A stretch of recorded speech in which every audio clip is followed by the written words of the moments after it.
হরে কৃষ্ণ কৃষ্ণ কৃষ্ণ হরে হরে, হরে রাম রাম রাম হরে হরে। আমরা যদি ভগবানের ওপর বিশ্বাস ভরসা রাখতে পারি তাহলে জীবনে কি কি হতে পারে শুনুন। আমরা অনেক সময় জীবনে অনেক কিছু চাই, আমার বাড়ি হোক, গাড়ি হোক, অনেক টাকা পয়সা হোক। তারপর যখন আমরা পাই না তখন আমরা কি করি?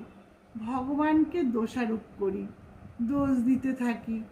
ভগবান তুমি আমাকে কেন দিলে না, কেন আমার নেই, কেন আমাকে তুমি গরিব বানালে? তো আমরা এগুলো বলতে থাকি, কিন্তু কখনো বোঝার চেষ্টা করি না যে আমি যা চাইছি সেটা কি আমার ভাগ্যে আছে। কখনোই চেষ্টা করি না। কিন্তু জানেন কি, আমরা যদি ভগবানের ওপর বিশ্বাস রাখতে পারি, ভরসা রাখতে পারি, তাহলে একদিন আমরা কি বলবো?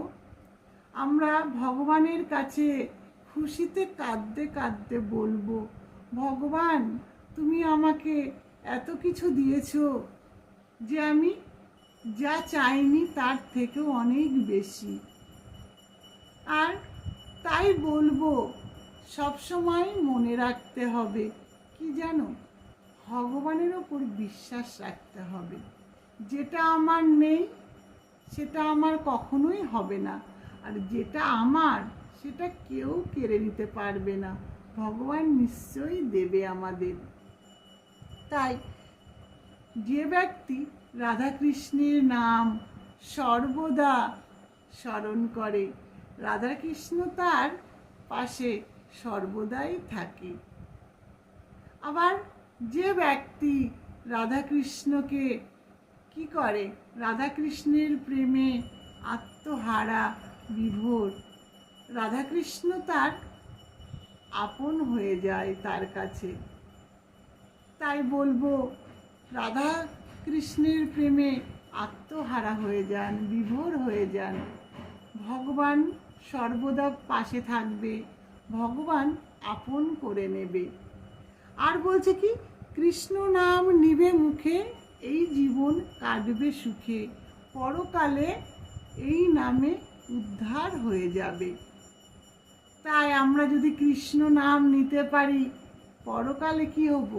উদ্ধার হতে পারবো এই নামের গুণে। কারণ নামের যে গুণ সেটা আমরা নাম না করলে বুঝবো না। আর বলছে, সব থেকে গুরুত্বপূর্ণ কথা একটু বোঝার চেষ্টা করুন।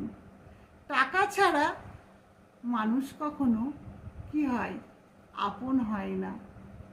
আবার চেহারা ছাড়া মানুষ প্রেম করে না। আবার স্বার্থ ছাড়া কেউ খোঁজ নেয় না। কিন্তু ভগবানের কাছে যদি প্রিয় হতে চান, এগুলো কিছুই দরকার পড়ে না। না টাকা, না চেহারা, না স্বার্থ, শুধুমাত্র ভগবানের প্রতি প্রেম, ভক্তি আর ভালোবাসা। যদি এই তিনটে জিনিস থাকে, ভগবানের অতি সে প্রিয় হয়ে যায়। তাই বলবো, ভগবানের ওপর ভরসা রাখতে শিখুন, আর নিজের মনকে ভগবানের প্রতি প্রেম ভালোবাসায় ভরিয়ে তুলুন। হরে কৃষ্ণ।